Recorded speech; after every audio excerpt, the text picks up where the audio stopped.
Guys, welcome back to At Home with Holly. My name's Holly, and I'm so glad you're here with me today. We got a package yesterday, and in this package, we have 2 new fruit trees to replace the fig trees that I had.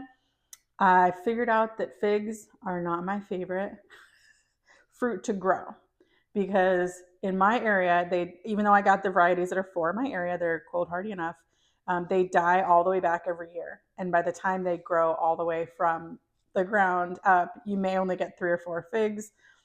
Space is real estate in my backyard is valuable.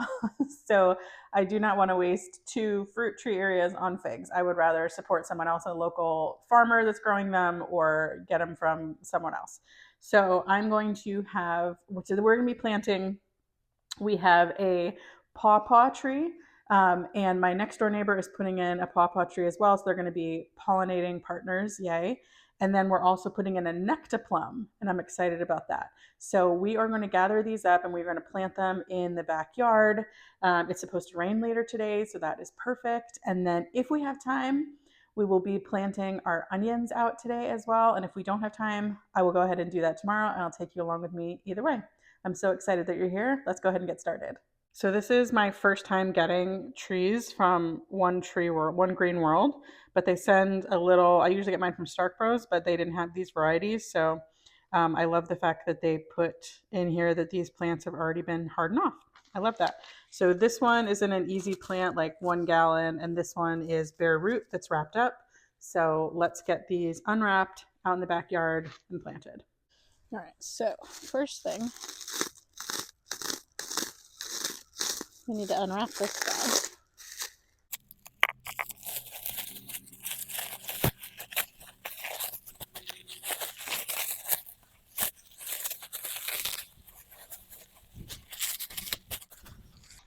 Okay.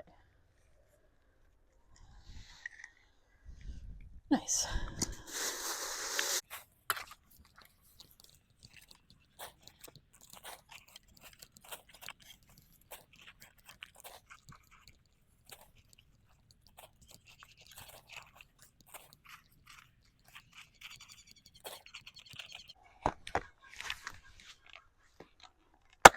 Oops. Broke that tree ring, which I did not want to do. My friends, I do not know what I was thinking.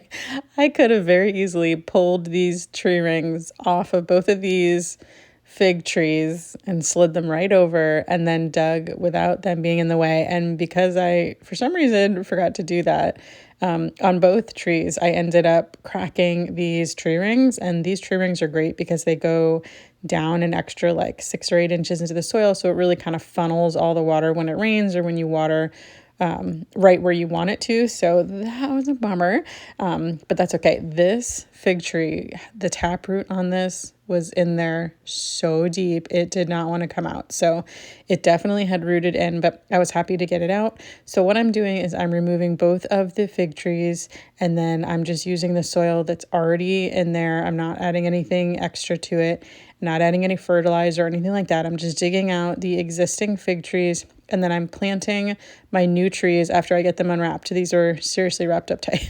But after I get them unwrapped, I'm planting my new trees in the existing soil. You can see I just kind of made that work for the time being and put it back in there. And I am making sure that I don't cover where the tree is grafted. A lot of these semi-dwarf or dwarf trees, they take like a dwarf rootstock and they put the specialized tree, they graft it to it. So I'm making sure that I bury the roots, but I don't go above the rootstock. I also make sure that where the graft happens is facing north. And then what I do is I take all the soil that was already in there and I bury it around, and I kind of make like a donut so that the up to the tree it's not overly buried, if that makes sense, so that the water funnels where it's supposed to go and so that the tree doesn't rot from having soil all the way up to it. You kind of always want to make like a donut ring around it so that all the nutrients are there, but it's not smothering the tree. So I just went from the first tree to the second, and I went ahead and dug out the fig trees. I'm going to gift those to my neighbor. So I dug out the fig trees, planted the new ones, and then made sure that all the compost was put around it in a ring shape. On this day, it was going to be raining that night, and it did rain that night. So normally I will turn a hose on like the trickle, and every time I plant new trees, I will just leave it on a trickle and let it give a nice deep soak. This night it was going to rain, so I did not give them a deep soak, but it didn't rain enough for me to really feel like they had really gotten a good enough drink. So the next morning I actually went out and turned the hose on a trickle and gave them a nice long deep drink, just to make sure that there was no water in there, and to make sure the roots were happy, and to make sure that they knew that this is where they're going to be. So in my mind, that's what giving them a long drink does. So anyway, on this fig tree, the roots were like a really thick matted system. And so a lot of the compost that was in this hole in the soil was still attached to the fig plant. So I went ahead and took an extra minute to shake all of that out, because I didn't want to waste any of that goodness.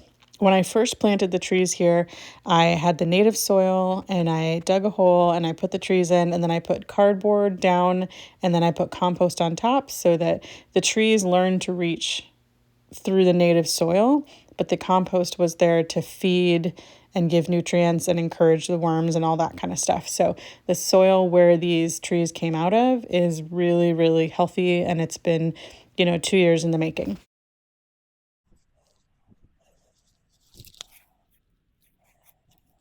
Right, so here's our pawpaw. We've got it planted, and it's leaning just slightly into the wind, because all of our wind comes from the direction to the right. So that's leaning into it so that it ends up being a nice straight tree. The one time I didn't do that, I had a crooked tree. Then over here we have our nectaplum.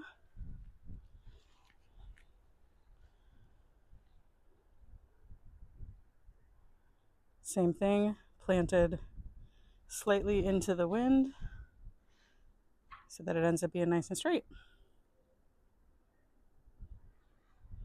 And then we have 2 fig trees that I will give away.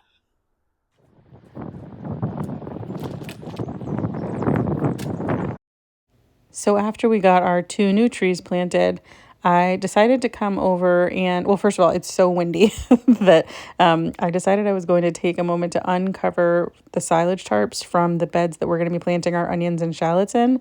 Because it's going to be raining this night, I wasn't sure if I was going to be able to get them planted this evening, and I didn't, but I did want to take the time to uncover the beds so that rain could go ahead and get in these beds and start to, moisten up the soil and loosen up the soil and get everything moved around. So it took a minute to smooth out the beds, remove the silage tarps, and actually removed an extra geo-bin that I had shoveled all the compost out of, and I put all these things in my garage.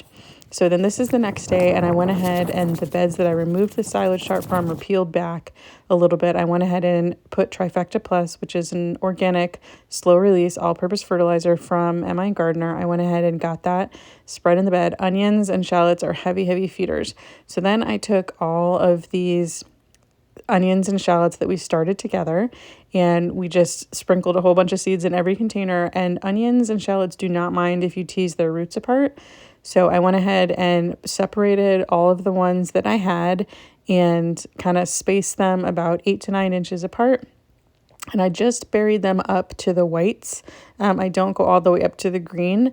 This day is very windy, so these end up laying down flat, and that's okay, because after they take and root in over the next couple of days, they'll stand back up again. So I wasn't super worried about the fact that they were laying down. It was so windy today that I didn't want to squeeze the soil super hard around the roots or anything like that. I just got them in the ground so that they can get used to where they're going to be and start reaching down and growing strong. So I did take a minute to separate these out. And so we have several of the banana shaped, like the elongated shaped shallots. I've been growing the shorter, rounder ones for the past few years, and I love growing shallots because they're so easy to grow. You just plant them from seed, they grow. They're just like onions, where they, fall over when they're ready, and you harvest them and you can cure them and you can eat them, or you can go ahead and plant them back in the fall. So these are the ones we started from seed, and then we also have ones that we planted back in the fall, and they're just like garlic. They will overwinter and they will multiply.